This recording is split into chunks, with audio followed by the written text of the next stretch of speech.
नमस्कार साथियों, आप सभी का करियर गेटवे पर हार्दिक स्वागत है। आज हम अपनी शुरुआत जो पिछली वीडियो में भी मैंने डिस्कस किया था कि जो डीएसएसबी और पीआरटी की वैकेंसी आई हैं उसके लिए हम प्रीवियस ईयर पेपर से शुरुआत करेंगे। तो आज हमारा जो एग्ज़ाम है वो हुआ था 7 मार्च 2022 शिफ्ट 1 में। अब उसके जो भी क्वेश्चन हैं, तो आज हम किसके क्वेश्चंस देखने वाले हैं, वो है रीजनिंग के। ठीक है, इस वीडियो में हम रीजनिंग को डिस्कस करेंगे। नेक्स्ट वीडियो में फिर देखते हैं वो कौन से पार्ट को करने वाले हैं।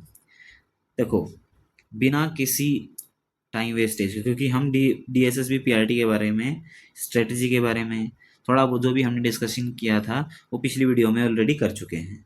अब इस वीडियो में हम डायरेक्ट क्वेश्चन करेंगे और फटाफट क्वेश्चन करके आगे बढ़ेंगे। ठीक है, देखो यहाँ पे ऑप्शंस हैं वो मैंने मिटा दिए हैं ताकि अगर आप वीडियो पॉज करके अगर उस क्वेश्चन को करना चाहो तो कर सको। ये आपके लिए दोहरा फायदा होगा कि आप पहले खुद से करके देखेंगे। अगर आपसे वो हो जाता है विद इन टाइम लिमिट तो बहुत अच्छी बात है, और नहीं होता है तो तुरंत आप वीडियो को प्ले करके आप सॉल्यूशन तुरंत के तुरंत देख सकते हो। ठीक है, तो देखो भाई, पहला क्वेश्चन है how many teachers are students. देखो, आपको स्टेटमेंट बहुत ध्यान से पढ़नी है। स्टेटमेंट में किस किस चीज़ का जिक्र हुआ है? टीचर्स का जिक्र हुआ है, स्टूडेंट्स का जिक्र हुआ है। ठीक है, टीचर्स कहाँ है? टीचर्स है ये स्क्वायर, स्टूडेंट्स है ये वाला स्क्वायर। तीसरी और चीज़ एंटिटी हमें दिखाई दे रही है वो है क्लास। लेकिन एक बात बताओ, क्लास का यहाँ पे कोई जिक्र हुआ है? यही इस क्वेश्चन की खास बात है कि इसमें क्लास का एग्जामिनर ने कोई जिक्र नहीं करा, तो हम भी इसको भूल जाएंगे कि एक सर्कल भी यहाँ पे प्रेजेंट है। अब हमसे पूछा है कि कितने ऐसे टीचर हैं जो स्टूडेंट्स हैं। तो भाई ये टीचर और स्टूडेंट कहाँ मिलते हैं? ये मिलते हैं आपके इस वाले एरिया में। ठीक है, ये कॉमन एरिया है दोनों का। और यहाँ पे टोटल संख्या कितनी है? 48 और 12 कितना होता है? 60। तो आपका आंसर कितना हो जाएगा? 60। तो साथ के साथ मैं आपको दिखा दूंगा कि भी आंसर क्या है। ये है 60। अब सेकंड क्वेश्चन पे चलते हैं। ये एनालॉजी का है। ठीक है, आप जो भी बोलते हैं एनालॉजी बोलते हैं, एनालॉगी बोलते हैं, मैं देखो एनालॉगी प्रोनाउंस करता हूँ। ठीक है, तो ये वही है कि भाई ये होता है, ये वो होता है, ऐसे ये इसको बोलते हैं एनालॉगी। ठीक है, स्टेटमेंट को देख लेते हैं कि ये क्या बोल रहे हैं। सम पी आर क्यू, देखो मैं बताया था ना कि सम पी आर क्यू कोई सेंस नहीं होता, बस सीधा वैसे ऐसे स्टेटमेंट बताई होती है और उसके भी यहाँ पे आपको आंसर करना है। ठीक है, सम पी, कुछ पी क्यू हैं। कौन से पी क्यू हैं? ये वाले पी हैं जो क्यू भी हैं, उनमें क्यू की प्रॉपर्टी भी है। ठीक है, ऑल पी आर एन। ठीक है भाई, अब ये पी जितने भी है ना सारे के सारे एन के अंदर समा जाएंगे क्योंकि ऑल पी आर एन। ठीक है, समझ गए होगे। अब कंक्लूजन पे आते हैं। All Q are N, all Q are N. ठीक है, ये फॉलो होता है। देखो, लॉजिक वही फॉलो होगा जो डेफिनेट होगा, पक्का होगा कि हाँ यार ये चीज़ है तो है, हो सकती है, नहीं हो सकती वो वाला नहीं लेंगे। इसमें जो कंफर्म होगा सिर्फ वही लेंगे। तो यहाँ पे ऑल क्यू आर एन, तो यहाँ पे हमें इसी कंडीशन में ही दिख रहा है कि भाई सारे क्यू एन नहीं है, तो ये फॉलो नहीं होगा। Some P R note Q. देखिए, नोट वाली जो स्टेटमेंट है ना ये थोड़ी सी कंफ्यूजिंग है, तो उससे आपको है ना थोड़ा सा चौकन्ना हो जाना है। ठीक है, ध्यान देना है। Some P R note Q, लेकिन ये कह रहा है कि कुछ भी क्यों नहीं है। यार ऐसे कैसे नहीं है? हमसे पहली स्टेटमेंट में ये बात बोली थी कि सम पी आर क्यू, और इसमें बोल रहा है some P R note Q, तो ऐसा पॉसिबल ही नहीं है। हैं भाई, सम पी क्यू हैं, ये डेफिनेट चीज़ है ये। लेकिन यहाँ पे नोट पूछा है तो इसका मतलब ये भी फॉलो नहीं होता। तो आपका आंसर फर्स्ट आना चाहिए। आप देख सकते हैं यहाँ पे फर्स्ट है। ठीक है, समझ गए होगे आई होप। नेक्स्ट पे, अरे ये कैसे आ गया? चलो पहले इसको पूरा कर लेते हैं। साथ के साथ आप इतने इसको क्वेश्चन को देखो और करने की कोशिश करो। ठीक है, कि भाई क्या आंसर आ रहा है आपका। ठीक है, यहाँ दिया 12, ये 21, ये 41 और ये निकालना है। ठीक है, ये मैंने पूरा कर लिया यहीं पे ताकि इजी रहे। अब रिलेशन देखो, या तो ये इस डायरेक्शन में होगा या इस डायरेक्शन में होगा। इस डायरेक्शन में 8 और 5 13, 13 में से 1 गया 12, 19 से 33, 19 14 33 का 21 से कोई रिलेशन नहीं है, 25 11 26 का। इसका मतलब ऐसे तो कोई रिलेशन बन नहीं रहा है। ऐसे करके देखते हैं, 5 14 19 और 25 46। चलो कोई नहीं, मान लेते हैं हम कि भाई 46 माइनस 1 है। 8 19 17 और 11 और ये क्या है, 5 4 9 और 5 14, सॉरी ये 44 प्लस 1 है ये।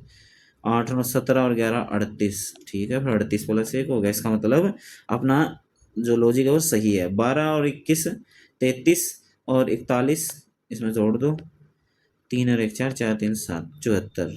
तो ये क्या होना चाहिए, 74 प्लस 1 75 है ऑप्शन में। यस, हमारा ऑप्शन में है 75। और अब हम चेक भी कर लेते हैं हमारा आंसर ठीक है कि नहीं है। बिल्कुल ठीक है। देखो डायरेक्शन का सवाल है, क्या बोलता है, point P is 80 meter north of point Q। भाई कोई पॉइंट Q है यहाँ पे और पॉइंट P है यहाँ पे, 80 मीटर है ये यहाँ पे Q है और ये P है। ये तो आपको पता ही हो गया, ये नॉर्थ होती है, ये साउथ होती है, ये ईस्ट होती है, ये वेस्ट होती है। ठीक है, ये आपको डायरेक्शन में बार बार बता रहा हूँ ताकि आपके दिमाग में बैठ जाए। ठीक है भाई, ये 80 मीटर है, मैंने लिख लिया। Point R is 100 meter east of point Q। Point Q के 100 मीटर ईस्ट में पॉइंट R है। Point S is 120 meter north of point R। भाई ये 80 है तो मैंने मान लिया 120 इतना होता होगा। ठीक, तो ये 120 मीटर कौन है, एक S पॉइंट है जो कि R के नॉर्थ में है। ठीक, point S is 120 meter east of point T। कोई पॉइंट T है। अब देखो ये इतना 100 है, देखो आप यहाँ तक ये इतना 100 है, तो मैंने 120 मानना है तो मैं इतना एक्स्ट्रा मान लूंगा। तो ये पॉइंट T है, जिस मतलब S पॉइंट है जो T के 120 मीटर ईस्ट में है। मतलब ये देखो, ये ईस्ट हो गया और 120 मीटर हो गया। ये नीचे लिख लेता हूँ 120 मीटर। ठीक, तो ये एस ईस्ट में है टी के 120 मीटर। अब point P is 60 meter south of point T. 60 meter, अब देखो ये 120 मीटर है तो इसका हाफ मान लो यहाँ तक। 60 मीटर साउथ में है V point. Point P is how far and in which direction from point V. अब हमसे पूछा है ये जो वी है और पी है, ये पी पॉइंट वी के कंपैरिजन में कौन सी डायरेक्शन में है, मतलब ये कौन सी डायरेक्शन में है। अब आपको पता होगा ये नॉर्थ है और ये ईस्ट है, तो ये वाली नॉर्थ ईस्ट नहीं होनी चाहिए। अगर ये नॉर्थ ईस्ट है तो हमें पता चला या तो ये ठीक होगा या ये ठीक होगा। अब हमसे ये डिस्टेंस भी पूछा, हाउ फार पूछा है। तो भाई आप एक बात बताओ, अगर हम एग्जैक्ट निकालने लगे तो वो तो चलो मैं भी बताऊंगा ही। आप एक बात सोचो कि ये सीधा सीधा तो डिस्टेंस नहीं है, तो एक में डायरेक्ट डिस्टेंस दे रखा है, एक में कुछ रूट में है। तो आप अगर जल्दी में भी लगाना चाहो तो इसको आंसर लगाओगे, लेकिन हमें निकालना है तो हम क्या बताएंगे कि ये 20 मीटर है। ठीक है, क्यों 20 मीटर है, देखो जी यहाँ तक तो 100 है, टोटल 120 है तो ये कितना हुआ 20, ये 20 है तो ये भी इसके इक्वल ही तो है 20। अच्छा, अब बताओ ये टोटल 80 है यहाँ से यहाँ तक है, और ये 60 है, क्यों, क्योंकि हाफ है ये इसका हाफ है। ये 60 है और ये 60 है, तो ये 60 इसका मतलब ये भी 20 है। और आपको पता होगा कि ये राइट एंगल भी बन गया और ये आइसोसेल्स भी बन गया। आइसोसेल्स मतलब जिसकी भाई दो साइड्स इक्वल हो, दो साइड्स इक्वल हैं तो ये वाले एंगल दोनों इक्वल होंगे। और एक 90 का है, बाकी दो एंगल इक्वल हैं तो 45 45 के होंगे। और जब भी 45 डिग्री के एंगल हो और इक्वल आपकी उनकी साइड्स हो, तो जो हाइपोटेन्यूस होता है 20, मतलब वो साइड रूट 2 होता है। जब इक्वल साइड्स रूट 2 होता है तो 20 है यहाँ पे, 20 रूट 2 इसका आंसर आ जाएगा।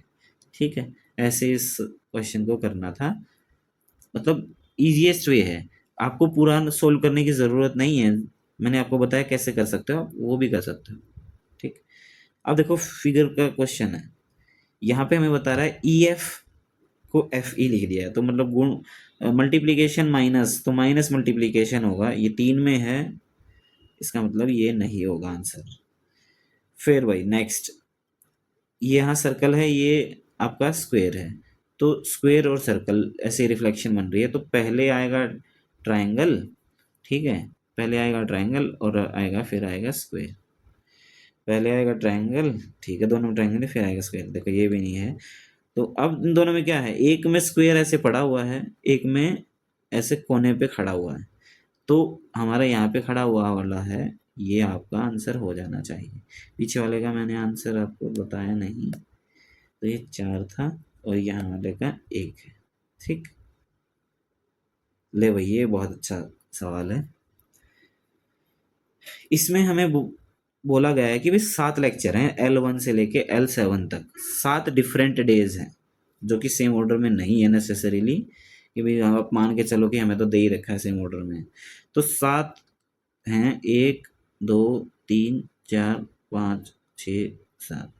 मंडे से शुरू है, ट्यूसडे है, वेंसडे है, थर्सडे है, फ्राइडे, सैटरडे और संडे, ठीक, ये है। अब हम जैसे जैसे बोलेगा हम वैसे वैसे चलेंगे।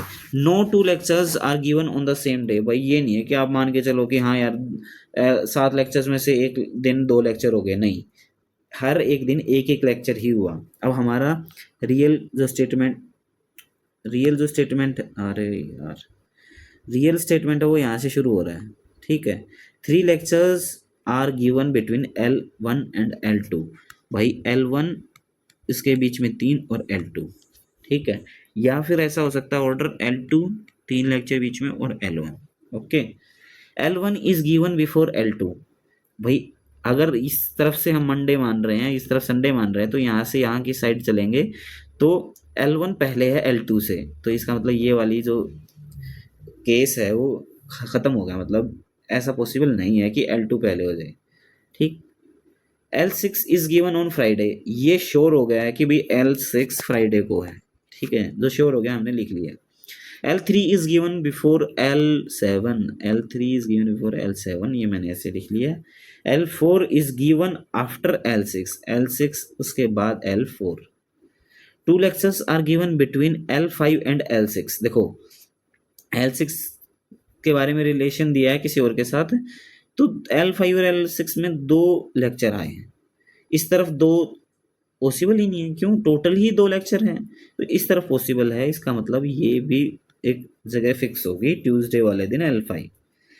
अब बाकी जो चीज़ें हैं आप देख सकते हो, L1 और L2 के बीच में 3 लेक्चर आते हैं, तो L1 को मैं यहाँ रख दूँ फॉर एग्जाम्पल, वैसे रख दूँ L1 को 1 2 3 लेक्चर आगे, L2 यहाँ आएगा, क्या पॉसिबल है, नहीं पॉसिबल, क्यों पॉसिबल नहीं है, क्योंकि भाई यहाँ तो ऑलरेडी L6 बैठा हुआ है, इट मीन्स यहाँ पर आएगा L1, यहाँ आएगा, फिर आपका आएगा 1 2 3, यहाँ आएगा L2, ठीक।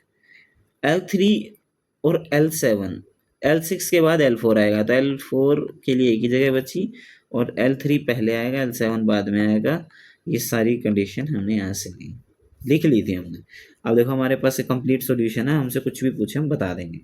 L7 सेड ऑन थर्सडे, बिल्कुल ठीक बात है भाई, L7 थर्सडे को है, बिल्कुल सही बात है।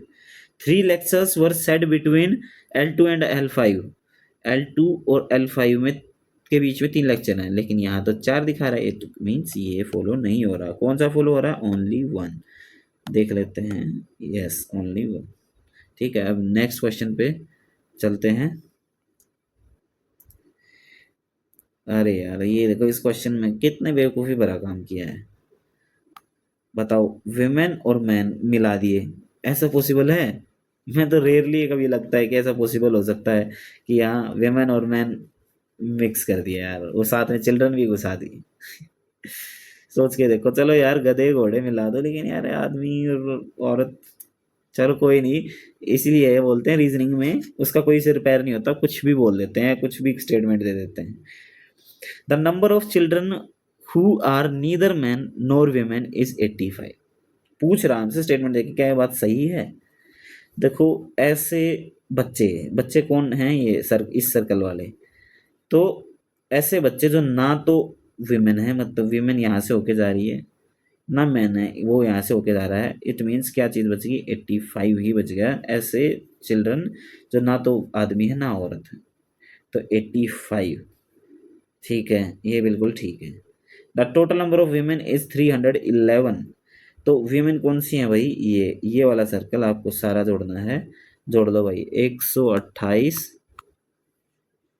ठीक, 78, 71, 24, 4 1 5, 8 13, 8 8 21, 2 2 4 7 11, 7 18, 2 20, 301, लेकिन यहाँ पे बोल रहा है 311, नहीं, 301 होता तो ठीक होता, लेकिन यहाँ 311 है, इट मीन्स ये स्टेटमेंट गलत है, तो ओनली वन ठीक है।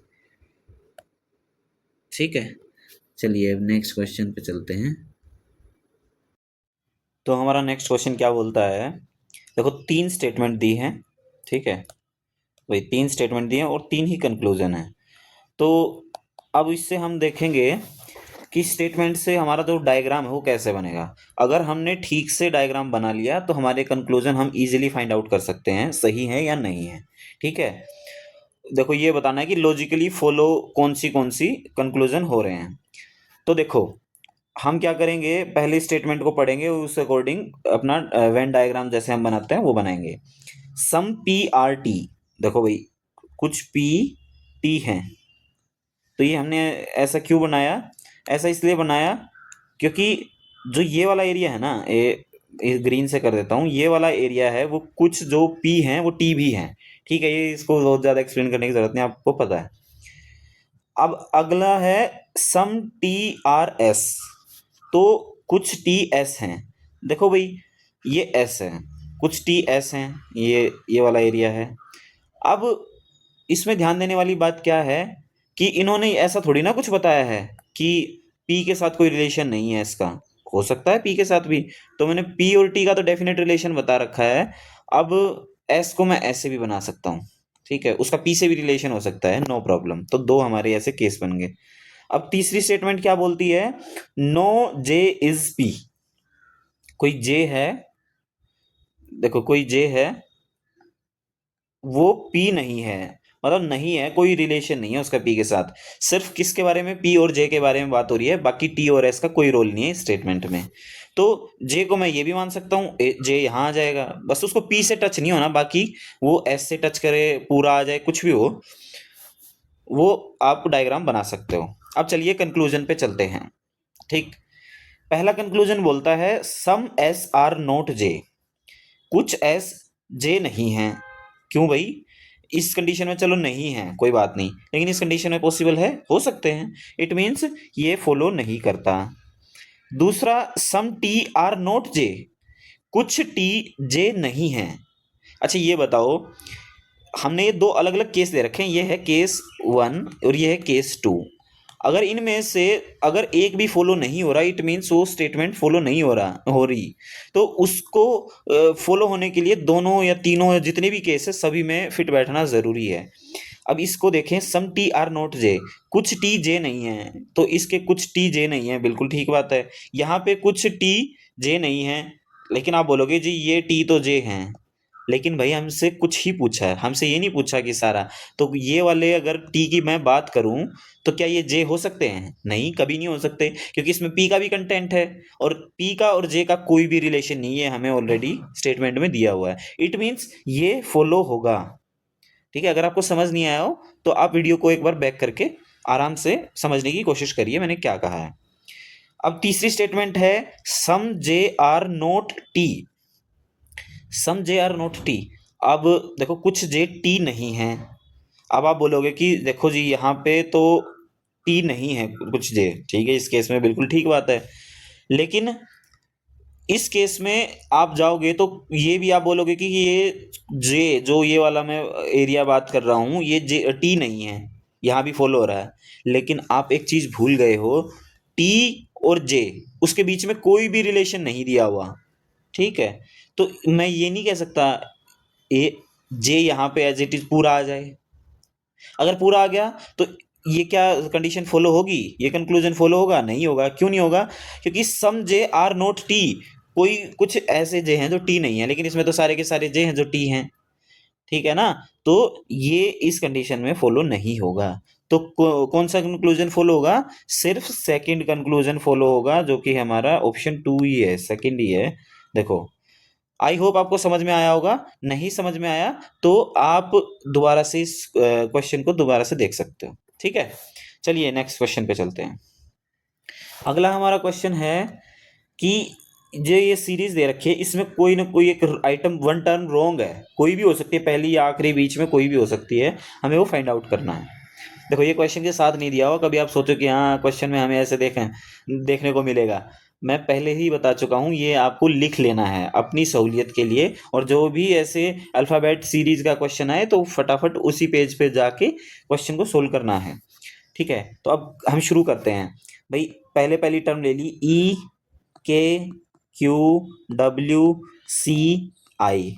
ठीक है, अब हम देखते हैं ई का नंबर 5, के 11, क्यू का है 17, डब्ल्यू का है आपका 23, सी का 3, आई का 9।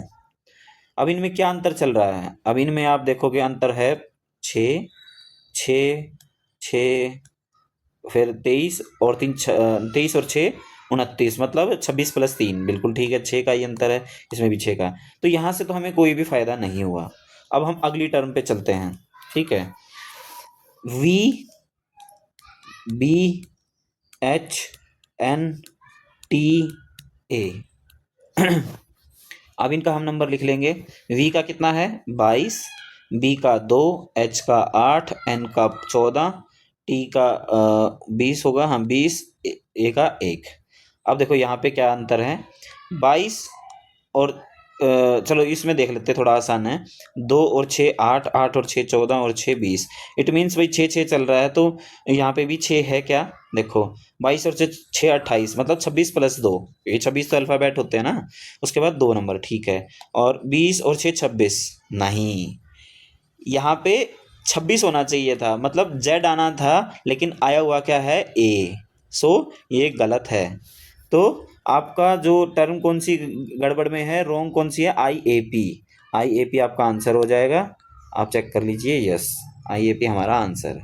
ठीक है, अब नेक्स्ट क्वेश्चन पे चलते हैं।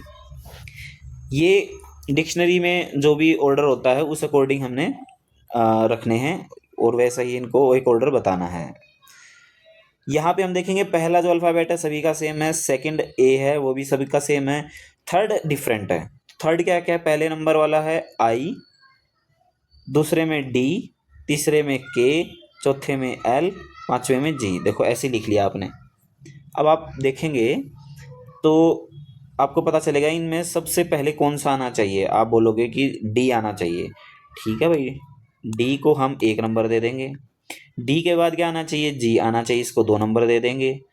फिर आई आना चाहिए 3, के आना चाहिए 4 और एल आना चाहिए 5, ये नंबर दे देंगे। लेकिन इसके अकॉर्डिंग नहीं। अब आप देखो, पहले नंबर पे क्या आना चाहिए? 2, ठीक है भाई 2 है। दूसरे नंबर पे आना चाहिए 5, 5 भी है, इसमें नहीं है 5, ठीक है। तीसरे पे आना चाहिए 1, 1 किस किस में है? अच्छा ये भी गया। चौथे पे आना चाहिए आपका थर्ड, चौथे पे थर्ड आना चाहिए, इसका मतलब 4 हमारा आंसर है। आप ऐसे देख सकते हो, ये कंप्लीट लिख भी सकते हो कि पहले नंबर पे क्या है। भाई पहले पे 2 है, फिर 5, फिर 1, फिर 3 और फिर 4, ऐसे करके आप मैच करोगे, हाँ भाई फोर्थ ऑप्शन है, तो ये आप आंसर लगा सकते हो। ठीक है, अब देखो सीटिंग अरेंजमेंट का हमारा नेक्स्ट क्वेश्चन है। इसमें क्या है, आपको चीज़ें आराम से पढ़नी है, समझनी है। ठीक है, ऐसे क्वेश्चन में मतलब हड़बड़ी नहीं करनी, उससे क्वेश्चन गलत होने के चांसेस रहते हैं। पढ़िए कि क्या है, किन लोगों की बात हो रही है? A B C D E F G, 7 लोग हैं, सर्कुलर टेबल पे बैठे हैं। और ये जरूर पढ़ लेना ध्यान से, फेसिंग द सेंटर, भाई वो सेंटर को फेस करके बैठे हैं। 7 लोग बैठा दिए मैंने ऐसे, ठीक। तो 2 person sit between B and G, भाई मैंने बोल दिया कि ये बी है, इसके बीच में 2 बंदे बैठे, ये जी हैं, ठीक है। अब ये भी हो सकता है, एक और केस, ये बी है और मैं जैसे ये तो राइट साइड में है बी के, क्योंकि टुवर्ड्स सेंटर इनका फेस है, तो लेफ्ट साइड में भी तो बैठा सकता हूँ जी को, जी यहाँ बैठ के, ठीक है। अब नेक्स्ट स्टेटमेंट बोलता है A sits second to the left of E. इसको आप अभी के लिए छोड़ दो, क्योंकि अभी ए और ई यहाँ पे कहीं भी नजर नहीं आ रहे, तो हमें कोई रिलेशन फिट बैठाने में मुश्किल होगी। हम आगे बढ़ेंगे, देखेंगे सी इज द नेबर ऑफ जी। जी के साथ सी का रिलेशन बताया और जी हमारे पास है, तो सी यहाँ भी हो सकता है, यहाँ भी और यहाँ भी, दोनों केस में हो सकता है। ये है आपका केस 1, ठीक है, वो तो आपको पता ही है, ये है केस 2। ओके, अब मैं बात करूं तो डी, अगली स्टेटमेंट क्या लिखी है, D sits third to the right of B. B के third to the right, 1 2 3, D यहाँ होना चाहिए, लेकिन यहाँ पे हमने किसको बैठा रखा है, जी को, तो भाई जी को बैठा रहा है। इट मीन्स केस 1 हमारा फॉलो नहीं हो रहा, केस 2 में चलेंगे, हमने डी यहाँ बैठा दिया, ठीक है। अब हम यहाँ पे आते हैं, सी इज द नेबर ऑफ जी, तो हमने नेबर में 2 लोकेशन पता थी, जिसमें से एक पे डी बैठा है, तो सी इसके राइट में बैठेगा जी के। अब एक बच गई statement, A sits second to the left of E. E के मान लो ई है, चलो मैं वैसे बता देता हूँ, ई अगर यहाँ पे है, इसका सेकंड टू द लेफ्ट क्या है, ये यहाँ पे ए बैठा होना चाहिए, लेकिन यहाँ तो बी बैठा है। इट मीन्स ई हमने गलत जगह बैठा रखा है, यहाँ नहीं बैठेगा, तो दूसरी कौन सी लोकेशन है, ई की यहाँ लोकेशन है, क्योंकि यहाँ भी बैठाएंगे तो यहाँ जी बैठा है, तो ई यहाँ बैठेगा, तो इसका सेकंड टू द लेफ्ट ये है, यहाँ ए बैठा है, बाकी बच गया एफ। तो ये हमारा पूरा फिगर तैयार हो गया। हमने स्टेटमेंट बाय स्टेटमेंट इस चीज़ को प्रिपेयर किया है, जो चीज़ें फॉलो नहीं हो रही थी उसको एलिमिनेट किया है। अब हम चलेंगे जो हमारी स्टेटमेंट कौन सी करेक्ट है कौन सी नहीं। पहली स्टेटमेंट बोलती है F sits immediate left of D. F sits immediate left of D, बिल्कुल इसका सेंटर की तरफ मुंह है, तो लेफ्ट की तरफ है, बिल्कुल ठीक है। दूसरी स्टेटमेंट बोलती है 2 persons sit between G and E. G और ई के बीच में आपने देखा 1 2 3, नहीं नहीं नहीं, आपने तो एक तरफ से देखा है, इसने कोई लेफ्ट से और राइट से कुछ नहीं जिक्र किया। इसका मतलब ये है कि हमें दूसरी तरफ से भी देख लेना चाहिए। दूसरी तरफ से कितने लोग बैठे हैं, 2 लोग बैठे हैं। हाँ जी, ये स्टेटमेंट भी ठीक है, ये स्टेटमेंट भी ठीक है। इट मीन्स हमारा पहला ऑप्शन आंसर होना चाहिए, और जो कि है, ठीक है। ऐसे स्टेप बाय स्टेप चलना है, जल्दबाजी नहीं करनी मैथ्स और रीजनिंग के क्वेश्चंस में, ठीक। तो देखिए अभी नेक्स्ट क्वेश्चन क्या है। फिर से हमने इस अपनी हेल्प के लिए ये लगा के रखा है ताकि हमसे गलती ना हो। बहुत सारे लोग सोचते हैं मुझे सारी वैल्यूज़ याद हैं, बट एग्ज़ाम में प्रेशर की वजह से कई बार गड़बड़ी हो जाती है सोचने में, ठीक है। अब देखो आई टी की वैल्यू दे रखी है 58, SAD इसकी वैल्यू दे रखी है 48। अब हम इसको देखेंगे कि कैसे पॉसिबल हो सकता है। पहले तो जो फॉरवर्ड डायरेक्शन की जो वैल्यूज़ हैं वो लेके देखेंगे हम। आई की वैल्यू है 9, टी की वैल्यू है 20। आपको पता चल ही गया होगा देख के कि हाँ क्या रिलेशन बन सकता है। रिलेशन बन सकता है अगर इनको हम जोड़ दें और गुना 2 कर दें तो हमारी वैल्यू आ रही है। इसको हम रीअफर्म करेंगे, कैसे करेंगे, एस की वैल्यू देखेंगे यहाँ पे 19, ए की 1, डी की 4। अब इनको हम जोड़ेंगे, 19 और 1 20 और 4 24, 24 गुणा 2 48, बिल्कुल ठीक है। हमारा लॉजिक बिल्कुल सही है, तो हम आंसर की तरफ चलेंगे। फिश, FISH, F है 6, I है 9, S है 19, H है 8। अब इनको जोड़ लो, 6 और 9 15, और 19 34 और 8 42, ठीक है, ये हो गया 42, और गुना 2, इसके गुना 2 करेंगे तो कितना होगा 84। आपका आंसर होना चाहिए, ऑप्शन में है, और आंसर भी अपना यही है। चलिए नेक्स्ट है। नेक्स्ट में बात हो रही है, हमें बताना है कि भाई जैसे कार गैराज से रिलेटेड है, ऐसे क्लोथ्स किससे रिलेटेड होंगे। देखो कार और गैराज का क्या संबंध है। कार गैराज में अपना रहती है, खड़ी रहती है, या हम गैराज में अपनी कार को रखते हैं। तो ऐसे ही हम क्लोथ्स को कहाँ रखते हैं, शर्ट में नहीं, बेसमेंट में। भाई बेसमेंट में क्या पता, कई ऐसे जुगाड़ी आदमी हैं इंडिया में, बेसमेंट में भी अलमारी रखी होगी, लेकिन फिर भी कहाँ रखी रहेगी वो, अलमारी में। कपड़े ऐसे खुले में तो नहीं रखेंगे, ठीक है। कई सुखारे होते हैं कि हाँ हमने तो बेसमेंट में सुखा रखे। तो चलिए उठपटांग बातें नहीं करते। तो मतलब क्या है, क्लोथ्स कहाँ हैं, अलमीरा में, अलमारी में रखे रहेंगे। हैंगर, कई ऐसे भी आ जाएंगे, बोलेंगे देखो जी ये हैंगर है, मैं तो हैंगर में ही रखता हूँ। तो हैंगर में नहीं, आपका अलमारी में आएगा इसका आंसर, ठीक है। चलिए नेक्स्ट क्वेश्चन पे चलते हैं, बढ़ते हैं आगे। देखो ए इज फादर ऑफ बी, ठीक है भाई। ए क्या है? फादर। आपको पता है स्क्वायर से मैं मेल को डिनोट करूंगा और सर्कल से मैं फीमेल को। तो भाई A is father of B. B is the sister of C, B बहन है सी की। C is the sister of D, C बहन है डी की। D is the son of E, D son है किसका? ई का। अब बताओ how many women are there. अब मुझे ये बताओ कि यहाँ से हमें कंफर्म हो रहा है, देखो चार का हमें जेंडर पता है, एक का हमें नहीं पता। चार में दो लेडीज हैं, ठीक है, दो वीमेन हैं। अब पांचवे का हमें पता करना है, तो अब एक बात बताओ, आप सोच के देखो, ये आपके पिताजी हैं, मतलब आप एक लड़की हैं, ये आपके पिताजी हैं, फिर आपकी एक बहन है सी, फिर आपका एक भाई है डी, डी आपका भी भाई होगा और सी का भी भाई है।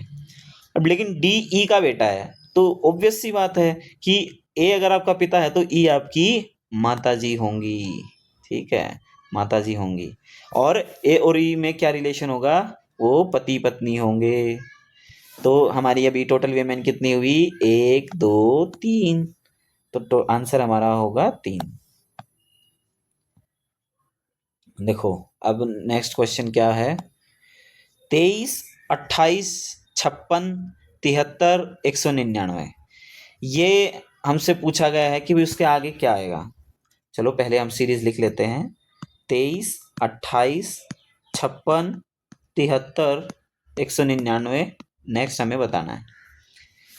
अब हम इसमें एक चीज़ नोटिस करेंगे कि भाई 23 से 28 हो रहा है, 28 से 56 हो रहा है, 56 से 73 हो रहा है, फिर 73 199 हो रहा है, तो आगे क्या आना चाहिए? अब हमें एक बात तो पता है, आगे बढ़ ही रहा है, बीच में घट नहीं रहा, ठीक है। अब वो इक्वली भी नहीं बढ़ रहा, तो इसका क्या मतलब है कि भाई मल्टीप्लिकेशन भी नहीं है, तो कुछ और लॉजिक है। पहले हम इसका डिफरेंस देख लेते हैं। डिफरेंस क्या होगा?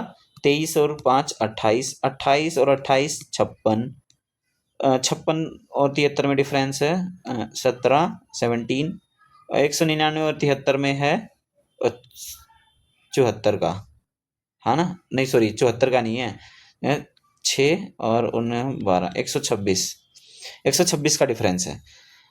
अब आपको इसमें इसको देख के कुछ लग रहा है कि हाँ यार क्या रिलेशन बन सकता है?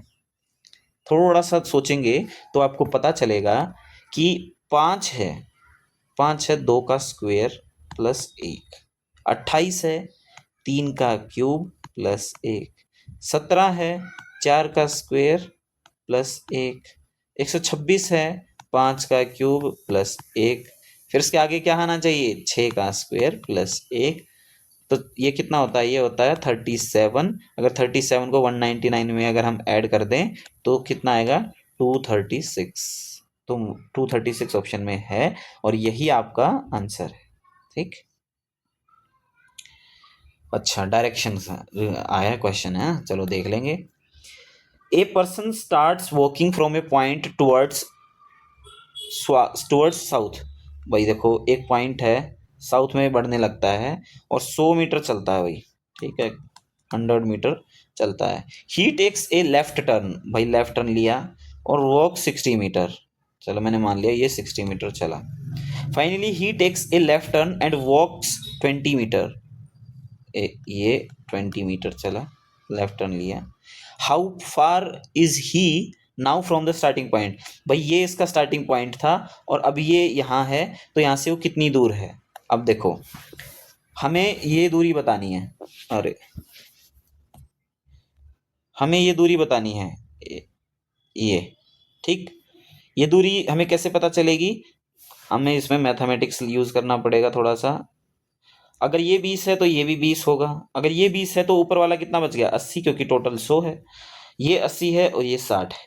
आपने राइट एंगल ट्राइंगल में ट्रिपलेट पढ़े होंगे, वो क्या होते हैं आपके? होते हैं, देखो सही, इसको देखो अलग अलग तरीके से कर सकते हो। ट्रिपलेट वैसे ये है आपका 4, 3 और 5 का, मतलब ये है। ऐसे कैसे, मैं इसको 20 से डिवाइड कर दूं तो ये 20 चौका 80, 20 तिया 60, तो ये होगा आपका 20 पंजा 100 आना चाहिए आंसर। ठीक, इसको आप नॉर्मल भी करके देखोगे तो भी आपको पता चल जाएगा, या फिर इसको थोड़ा सा और मैं आसान कर दूं तो एक ट्रिपलेट आपका है 8, 6 या 6, 8 और 10 का। ठीक, तो आप बस आपका तो ये याद रखने का खेल हो गया कि भाई आपने ट्रिपलेट याद रखे तो डायरेक्ट आप आंसर बता दोगे, नहीं तो फिर आपको कैलकुलेशन करनी पड़ेगी। 80 का स्क्वायर प्लस 60 का square is equal to hypotenuse का स्क्वायर, आपको ये निकालना है h। ठीक है, वो भी 10 ही ना 100 ही आएगा। ठीक है, इसका आंसर 100 होना चाहिए। अब देखो फिर से एक सीरीज आ गई है, सीरीज का क्वेश्चन है। सीरीज का क्वेश्चन क्या है, 1, 3, 5, 9, 21, 37। अच्छा, इसमें बढ़ रहे हैं और किस रेशियो में बढ़ रहे हैं, कुछ चलो देख लेते हैं क्या बढ़ रहे हैं ये।